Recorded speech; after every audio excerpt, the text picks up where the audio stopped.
Okay students, देखो अभी हम 4 मार्क्स का या 6 मार्क्स का किसी भी एक मार्क्स के लिए ये क्वेश्चन आ सकता है और क्वेश्चन को सॉल्व करना है न्यूटन रैप्सन मेथड से। क्या दिया है question? Cube root of 100। Let x is equals to cube root of 100। x में हमने क्यूब रूट ऑफ 100 को स्टोर किया। अगर मैं इन दोनों पे क्यूब लगाती हूँ तो x पर क्यूब आएगा और यहाँ का क्यूब रूट हट जाएगा। ठीक, अब ये 100 के आगे कोई साइन नहीं है ना, ये पॉजिटिव टर्म है, अगली तरफ जाएगा x क्यूब की तरफ तो ये निगेटिव हो जाएगा इक्वल्स टू 0। अब इसका 0 हटा के इसको हम एक फंक्शन f ऑफ x में स्टोर कर लेते हैं।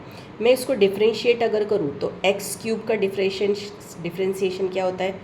nx पावर n माइनस 1, यानी कि ये टर्म आगे आ जाएगा और एक नंबर कम हो जाएगा, दैट इज़ 3x स्क्वायर। ठीक, nx पावर n माइनस 1 के फॉर्मूले से। अब ये 0 को डिफ्रेंशिएट करेंगे, 100 को डिफ्रेंशिएट करेंगे, आंसर क्या मिलेगा इसका? 0 नहीं लिखा है कुछ भी हमने, 0 की कोई वैल्यू नहीं है। x क्यूब का differentiation 3x square.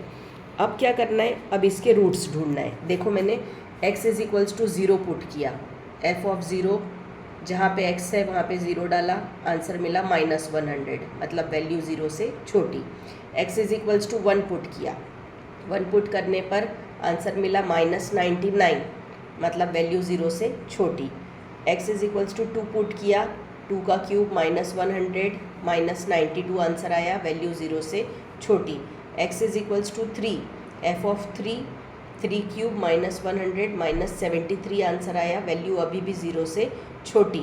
x is equals to 4 put किया, f of 4 is equals to 4 cube -100 answer आया -36, अभी भी वैल्यू 0 से छोटी। x is equals to 5 put किया, f of 5 is equals to 5 cube -100, अब आंसर आता है 25। कैसे? 5 का क्यूब होता है 125, 125 माइनस 100 आपको मिला 25। अब वैल्यू कैसी मिल रही है? अब वैल्यू मिल रही है 0 से बड़ी, तो हम क्या लिखेंगे? Therefore the root lies in 4 5। Answer 5 पे आकर हमें पॉजिटिव मिला है, तो 5 और उसके ऊपर का 4 ये दोनों क्या बनेंगे? रूट बनेंगे। इनिशियल रूट लेना पड़ेगा, इन दोनों में से किसी एक को इनिशियल रूट लेना पड़ेगा। तो हम किसको इनिशियल रूट लेंगे? 5 को। क्यों? क्योंकि 5 को जब हम पुट कर रहे हैं क्वेश्चन में तो हमें आंसर क्या मिल रहा है? पॉजिटिव नंबर 25, इसीलिए x0 क्या होगा हमारा? Initial root. अब f ऑफ x0 क्या होगा? यहाँ निकाल रखा है हमने, 5 का क्यूब -100 इज इक्वल्स टू 25। ये f ऑफ x0 यानी f ऑफ 5 की वैल्यू है। f डैश ऑफ x0 मतलब कि f डैश में अगर मैं वैल्यू डालती हूँ 5 तो 3 × 5 का स्क्वायर 75 मिलेगा। ठीक है, डिफ्रेंशिएट करके हमने जो रखा है 3x स्क्वायर, उसमें हमने ये वैल्यू डाली।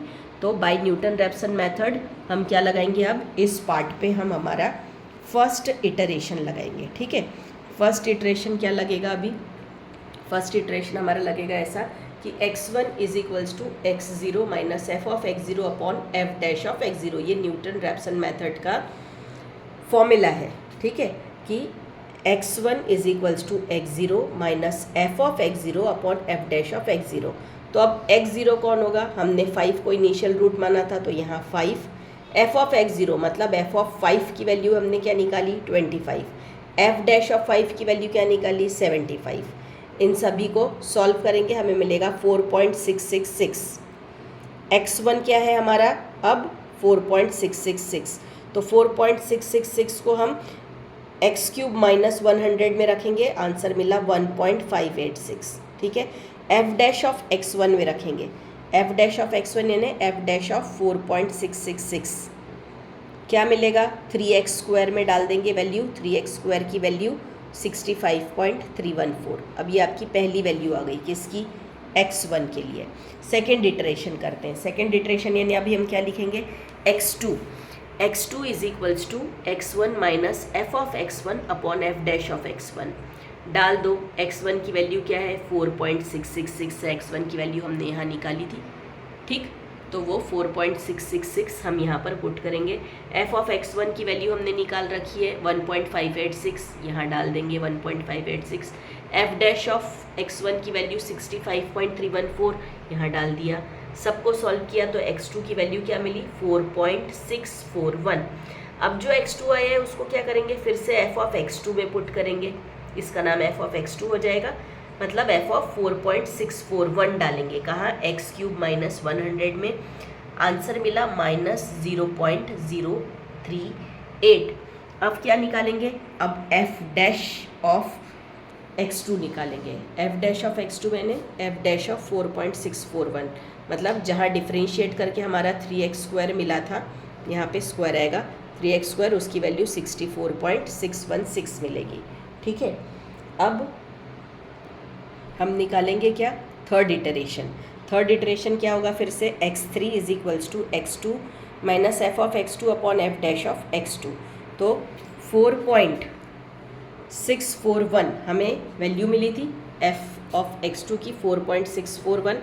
जब हम इसको यहाँ फंक्शन में डालते हैं तो 64.616 डाल दिया यहाँ हमने आंसर में, देखो f डैश में, और f ऑफ x2 में हमने डाल दिया -0.38।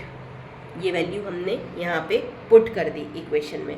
इस पूरे टर्म को सॉल्व करेंगे, माइनस माइनस प्लस हो जाएगा, सॉल्व करके हमें x3 मिल रहा है 4.641। 3 इटरेशन सॉल्व करने थे, तो अब जो ये लास्ट में आंसर आया है 4.641, ये क्या होगा, इक्वेशन का अप्रॉक्सीमेट रूट होगा। तो ये आपका क्वेश्चन है न्यूटन रैप्सन मेथड के लिए सॉल्व किया हुआ।